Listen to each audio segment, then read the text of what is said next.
தனது தாய்க்கு மரியாதை செலுத்த முடியாத அளவு படுகாயத்தோட இன்னொரு பிள்ளை. இன்ஷால் அவங்களுடைய பூத உடல் இருக்குது. அந்த பூத உடலுக்கு மரியாதை செய்ய முடியாத அளவு படுகாயத்தோட அவங்களுடைய கணவன். ஒரு தனிப்பட்ட ஒருவருடைய சந்தோஷத்தால ஒரு குடும்பம் நிறைய இழப்புகளை ஏற்படுத்துவது அதை ஏற்றுக்கொள்ளக்கூடிய விடயம் அல்ல.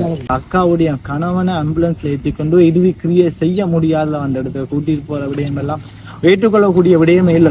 உறவுகள் அனைவருக்கும் வணக்கம். நான் இப்ப நிக்கிற இடம் கிளிநொச்சி மாவட்டத்துல அவ்வளவு ஒரு கவலையான ஒரு காணொலி தான் நான் இதை பதிவு செய்யறேன். நீங்க எல்லாருமே அறிந்திருப்பீங்க, போன மாசம் 25ஆம் தேதி கிறிஸ்துமஸ் அந்த ஒரு விபத்துக்கு ஒன்று நடந்தது. கிளிநொச்சி மாவட்டத்தில் பெரிய ஒரு விபத்து, டிப்பரால ஒரு குடும்பத்தை மோதின விபத்து உண்டு.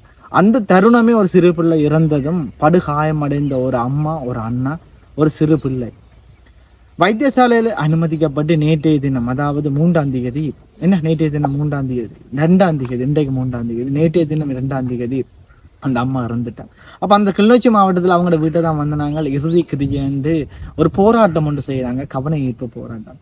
உண்மையாகவே இந்த காணொலி பதிவு செய்ய அவ்வளவு கவலையாகவும் என்னால் அந்த காணொலி பதிவு செய்ய முடியாத ஒரு நிலைமையில் இருந்தேன். ஏனென்றா இன்ஷால் அவங்களுடைய பூத உடல் இருக்குது. அந்த பூத உடலுக்கு மரியாதை செய்ய முடியாத அளவு படுகாயத்தோட அவங்களுடைய கணவன். அவங்களை இன்னொருவர் 2-4 நபர்கள் தூக்கி கொண்டு போய் மாலையை போடுறதும் இதெல்லாம் ஒரு அவ்வளவு கவலைக்குரிய விஷயம். அதோட தனது தாய்க்கு மரியாதை செலுத்த முடியாத அளவு படுகாயத்தோட இன்னொரு பிள்ளை. ஏன்னா இந்த காணொலியை பதிவு செய்யறேன்டா, ஒரு தனிப்பட்ட நபர் மது போதையில் ஒரு விபத்துக்குள்ளான ஒரு குடும்பம், ஒரு தனிப்பட்ட ஒருவருடைய சந்தோஷத்தால ஒரு குடும்பம் நிறைய இழப்புகளை ஏற்படுத்துவது அதை ஏற்றுக்கொள்ளக்கூடிய விடயம் அல்ல.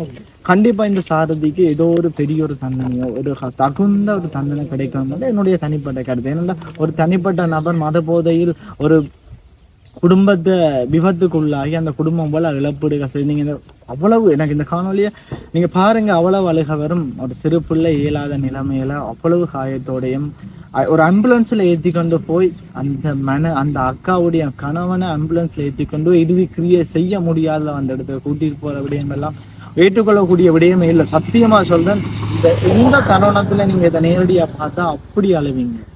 அவ்வளவு கவலையா இருந்தது. இந்த காணொலி ஏன் பதிவு செய்யறேன்டா, இது ஒரு கவன ஈர்ப்பு காணொலி மாதிரி. கண்டிப்பா இது அனைவருக்கும் பகிர்ந்து கொள்ளுங்க. இதால அது சாரதிக்கு ஒரு தண்டனை. இது இப்படியான விபத்து இனிமேல் நடக்கக்கூடாது. அது உறவுகளே மன்னிக்கவும், தாழ்மையான வேண்டுகோள். அந்த காணொலியை நான் நினைக்கல. என்ன காரணம்டா, அந்த காணொலியை நான் நிறைய தடவை அப்லோட் பண்ணி வச்சுட்டு யோசிச்சு கொண்டே இருந்தேன் நான் என்ன செய்யலாமான்ட்டு.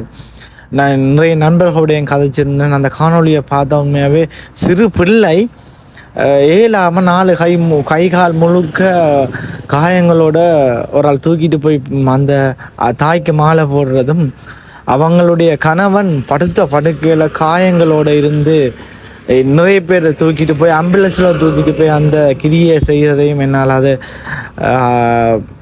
பதிவு செய்தது பிறகு அதை எனக்கு அப்லோட் பண்ணுறது அவ்வளவு மனதுக்குள்ள பெரிய ஒரு சங்கடமாக இருந்தது. அதால் நான் பதிவு செய்கிறேன்னு உண்மையாகவே மன்னிக்கவும்.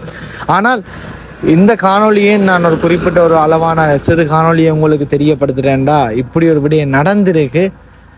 இந்த ஒரு தனி நபருடைய மது பாவனை சந்தோஷத்தினால் ஒரு குடும்பம் அவ்வளவு அழிவுக்கு உள்ளானது உங்களுக்கு தெரியப்படுத்துகிறவனும், அவங்களை ஏதோ ஒரு வகையில் நீதி கிடைக்கணும் என்ற ஒரு காரணத்துக்காகத்தான் இந்த காணொலியை நான் சிறிய காணொலி என்றாலும் இதை நான் உங்களுக்காக பதிவு செய்கிறேன். கண்டிப்பாக இந்த காணொலியை பகிர்ந்து கொள்ளுங்க. அனைவருக்கும் இப்படி ஒரு விடயம் நடந்திருக்குன்னு தெரியப்படுத்துங்க. கண்டிப்பாக அந்த குடும்பத்துக்கு ஏதோ ஒரு வகையில் நீதி கிடைக்கணும் என்று கடவுளை பிரார்த்திக்கிறேன். நன்றி.